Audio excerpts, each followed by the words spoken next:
goat, I rode the subway home with summer squash and a 10-kilo sack of rice. I made a feast for my parents, and we were all in high spirits. In the middle of dinner, the amber light on the phone charger turned green. I toyed with it while we ate, scrolling through the menus. My father heard the tones that the buttons made. "Have you got something there?" he asked. "No," I told him. For a moment, it felt like my mother glanced at the phone, but when I looked, she was staring straight ahead at the fluffy white rice. Ration cards for rice had stopped months ago, and we'd been living on millet. They used to ask where I got the money for the black market food, but they don't anymore. I leaned toward her. I held up the phone and slowly passed it before her eyes. I returned to the keypad. It wasn't that I didn't know a phone number to dial.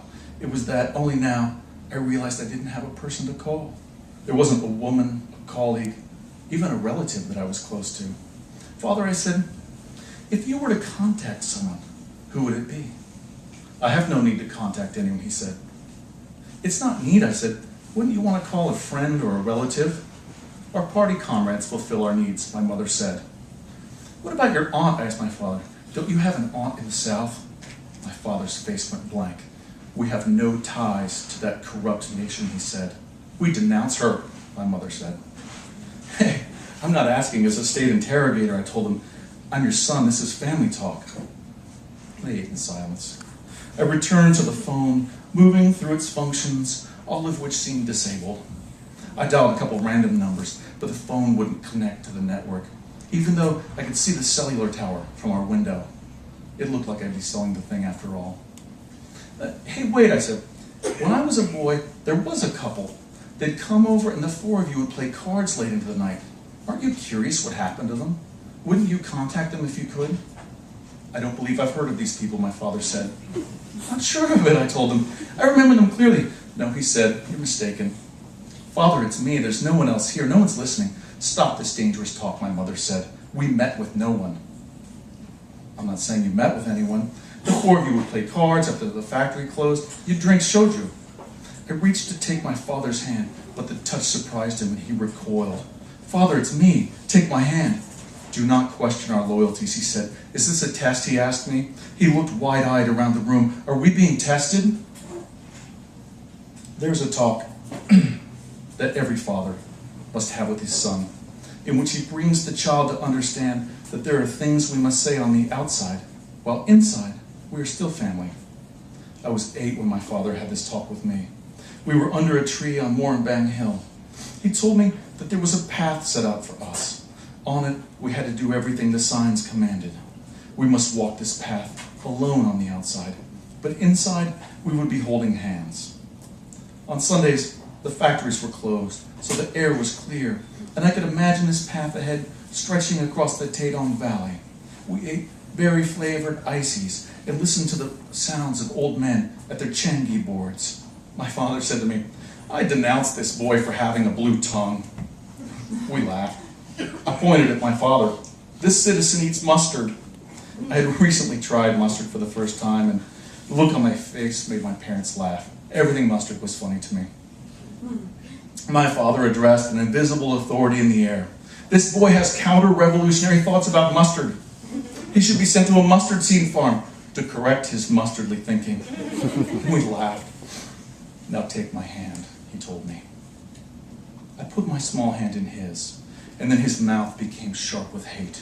He shouted, "I denounce this citizen as an imperialist puppet who should be remanded to stand trial for crimes against the state." His face was red, venomous. I have witnessed him spew capitalist diatribes in an effort to poison our minds. The old man turned from the game board to look at us. I was terrified, on the verge of crying. My father said, "See, my mouth said that, but my hand, it was holding yours. If your mother must ever say something like that to me, in order to protect the two of you, know that inside, she and I are holding hands. And if someday you must say something like that to me, I will know it's not the real you. Inside is where the father and son will always be holding hands." He reached out and ruffled my hair.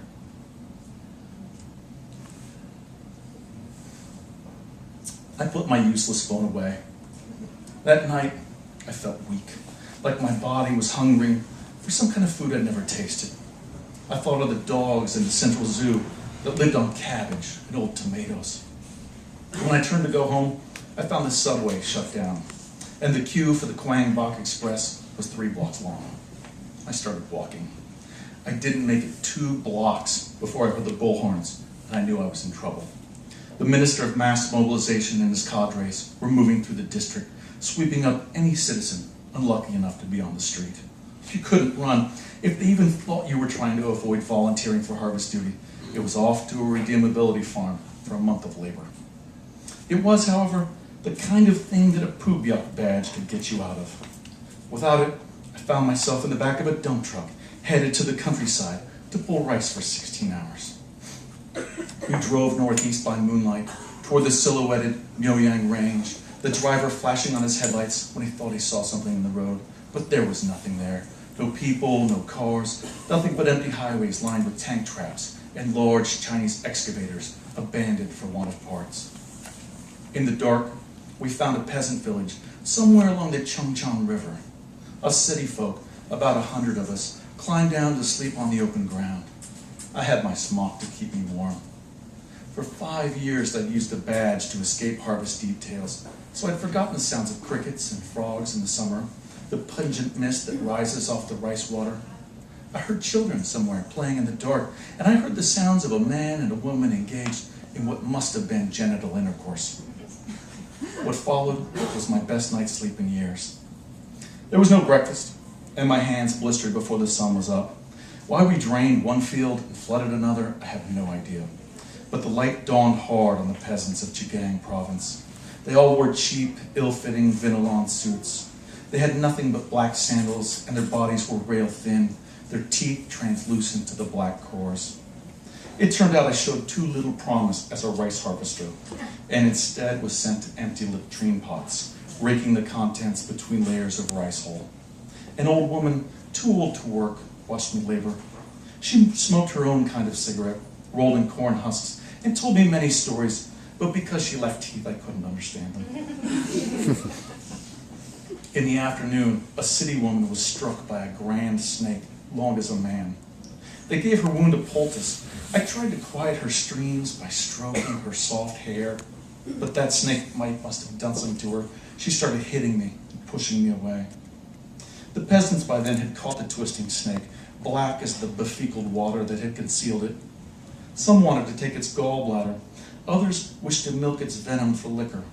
They appealed to the old woman, who motioned for them to free it. I watched the snake swim away through a paddy cleared of rice. The shallow water was both dark and flashing with sunset. The snake took its own course, away from all of us, and I had a feeling there was another black snake out across the water, waiting for this broad swimmer to make its way home.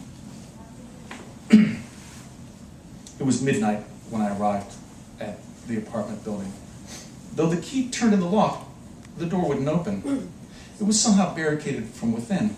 I pounded on the door. "Mama," I called. "Father, it's me, your son. There's something wrong with the door. You must open it." I pleaded. Finally, I just buttoned my smock and lay down in the hall. I thought of the peasants with their children and their loud intercourse, of how, except for starvation, they didn't have a care in the world. Beside me, Commander Gau's phone went bing. In the dark, I found it, flashing its green light. On the tiny screen was a picture. A Korean woman and her children smiling against a sunny blue sky. They wore black caps with ears that made them look like mice. Come morning, the door was standing open. Inside, my mother was cooking porridge while my father sat at the table. "Who's there?" my father asked. "Is someone there?" I could see one of the chairs had a shiny spot where the doorknob had rubbed it. "It's me, Father, your son." "Thank goodness you're back," my father said. "We were worried about you." My mother said nothing. At work, I pulled my parents' files, trying to find clues to why they were so difficult. Getting information out of strangers was easy. Not so with my parents. Now on the table, those files looked rifled. "The door was blocked last night," I said. "Didn't you hear me?" "I didn't hear anything," Father said. He spoke to the air. "My wife, did you hear anything?" "Nothing," she said from the stove. I straightened the files. I suppose you two have gone deaf now. My mother shuffled to the table with bowls of porridge. I asked, but why was the door blocked? You aren't afraid of me, are you? Afraid of you, my mother asked. Why would we be afraid of you, my father said. My mother said, the loudspeaker said the American Navy was conducting aggressive military exercises off the coast. You can't take any chances, my father said. With the Americans, you must take measures. They blew on their food and took quiet spoonfuls. How is it, I asked my mother, that you can cook so well without your sight? I can feel the heat that comes off the pan, she said, and as the food cooks, the smell changes. In my mother's file was a photo of her young. She was a beauty, perhaps the reason she was brought to the capital from the countryside. But what got her sentenced to a factory rather than assigned as a singer or hostess was not in her record. I ruffled the folders in the air. There were some papers on the table, my father said, his voice nervous. They fell to the floor, my mother said. We picked them up. It was an accident, my father said. Accidents happen, I told him. Those papers, my mother said, were they work-related? Yes, my father said. Were they part of the case you're working on? Just research, I said. They must be important files if you brought them home, my father said. Is anyone in trouble? Perhaps someone we know? What's going on here, I asked. Is this about Mrs. Kwok? Are you still mad at me for sending her off? She was stealing coal from the furnace. In winter, we were all colder because of her selfishness. Don't get mad, my mother said. We were just showing concern for the unlucky souls in your files. Unlucky, I asked. What makes you call them unlucky? They both went silent. Slowly, I waved my mother's file once before her eyes, yet she made no track of it. Then I fanned her with the file. When the breeze moved across her face, she recoiled, inhaling with fright. What is it, my father asked? What happened? She said nothing. Can you see me, mother, I asked. It's important that I know if you can see me. She faced my direction, though her eyes were without focus. Can I see you? She asked me. I see you as I first saw you, in glimpses through darkness. Spare me the riddles, I warned her. I need to know. You were born at night, she said. I labored all day, and when darkness fell, we had no candles. You came by feel into your father's hands. My father lifted them, scarred by machine looms. These hands, he said. Such was the year Juche 62, my mother said. Such was life in a factory dorm. Your father lit match after match. One after another, he said, until they were all gone. I touched every part of your body, my mother said. At first to see if you were whole, and then to know you. So new you were, so innocent. You could have become anyone. It took a while until first light that we got a look at what we had created. I need to be able to trust you, I told her. I cannot have you lying to me. My mother ignored this. Our eyes do not work. That is the answer to your question. But then as now, we do not need sight to see what you have become.